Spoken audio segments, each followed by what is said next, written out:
Thank you. First of all, let me convey my best wishes to everyone on this New Year 2023. सभी को नया साल मंगलमय हो. I don't want to take too much time because I know it's cold and before everyone feels I must stop. So let me be very brief in my remarks on this occasion. जैसा कि आपको पता है, ESI एक ऐसे क्षेत्र में काम करता है जिसका कि सोशल इम्पैक्ट बहुत ही इम्पोर्टेंट है और बहुत ही महत्वपूर्ण है. ये इसलिए कि हम एक ऐसे अपने समाज के ऐसे वर्ग को अपनी सुविधाएं देते हैं जिनका कि अगर ESI ना हो तो उनके लिए कोई अल्टरनेट जो सर्विस देने वाला है वो शायद हमारे देश के बहुत क्षेत्रों में अभी भी नहीं. तो हम एक ऐसी ज़रूरत को हम फुलफिल करते हैं जो कि अदरवाइज इस बहुत ही बड़े समाज के वर्ग के लिए ये शायद संभव ना हो पाए.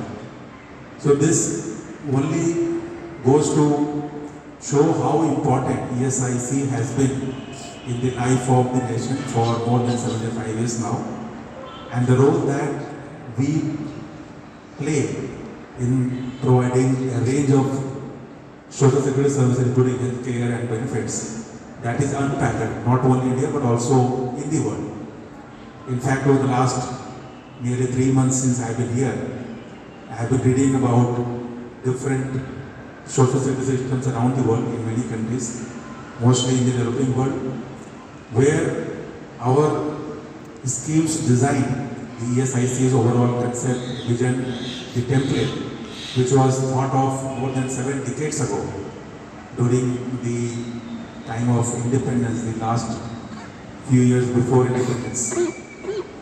That has been copied by many countries and with some variations which is as per local requirements.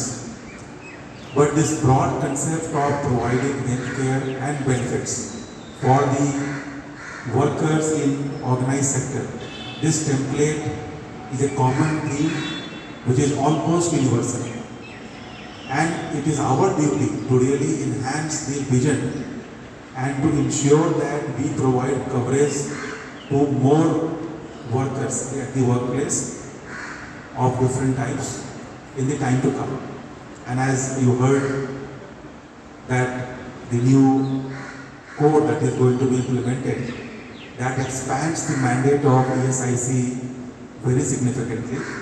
Perhaps in the months to come, we may be required to cover many times more in terms of number of IPs and the number of overall number of beneficiaries. And that will expand our footprint to not just about 10% of the population that we cover now, but it might go up to, let's say, 30% or even more. And that also means that we all need to gear up ourselves both at individual level and at the level of organization to be able to discharge this enormous responsibility that is going to come upon us. And we must get prepared for this new mission, and I have been telling my team and all the divisions in the organization to really think of the action plan, the roadmap that we should all be formulating to meet this new challenge. And I can tell you that even with this increased responsibility, still we would not really be comparable to the best such schemes in the world. In many countries, especially in Europe, etc., and now even in some parts of Asia, the coverage that schemes like ours provide is to the extent of 80% of the population or even more. Some countries it is almost universal, which means that everybody, including the workers getting high wages, even they are covered. And some countries have universal social security, which means that everyone in the population is covered through that universal coverage, either based on contribution or based on budgetary support. So there are different models, but the point is that the social security schemes coverage is perhaps amongst the lowest in India. through a scheme like ESIC. Now, of course, different states have adopted different models for universalizing healthcare, but even those cover only partially. They may cover about 60% population or less, some cases maybe a little more, but still there is no uniform pattern across the entire country. So that also means that we need to think about convergence of different schemes operating in different parts of India by different states, also in some cases by some entities even within the government of India.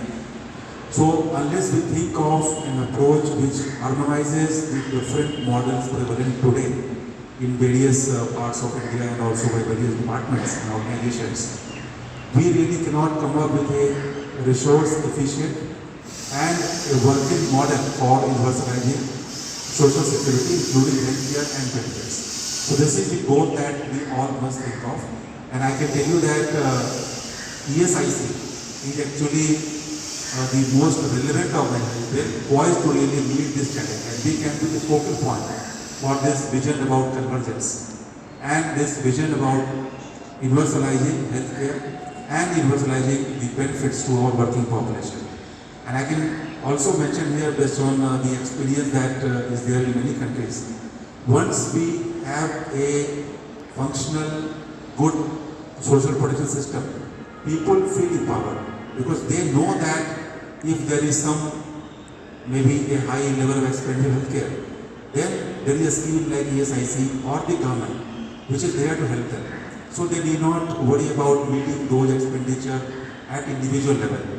Again, as you may be aware, India is one of the few countries where the out-of-pocket expenditure on healthcare is actually quite substantial. It's almost to the extent of 60-65%, which actually is very high for a country like India with its per capita income levels that we are at today. So this needs to be addressed. And in this endeavor, I can again say with confidence that ESIC is perhaps the only organization having pan-India projects which can meet this challenge of universalizing healthcare, universalizing the scale of benefits to all working population, and ensuring that people's own individual expenditure on healthcare is really brought to the minimum. And again, I would request everyone to understand this new approach that we are all thinking about, and that is that would be required by the government to really be rolled out by ESIC and maybe by other concerned organizations. But we have the most important role to play in this entire vision towards universalizing social security. And on this occasion, New Year has brought new hope, new challenges, new mission, new objectives to our entire effort. And I'm sure that with your cooperation, with the support of all the ESIC's fraternity, all our employees, all our officers at every level, headquarters or regional office or in our medical care institutions, everyone's support is required to really achieve this vision of universalizing the social security schemes that we implement at a national level. And on this occasion, let me convey my message again to everyone to achieve this new transformative vision of ESIC. And again, my best wishes to all on this occasion for achieving this vision in this year and in the time to come. Thank you very much.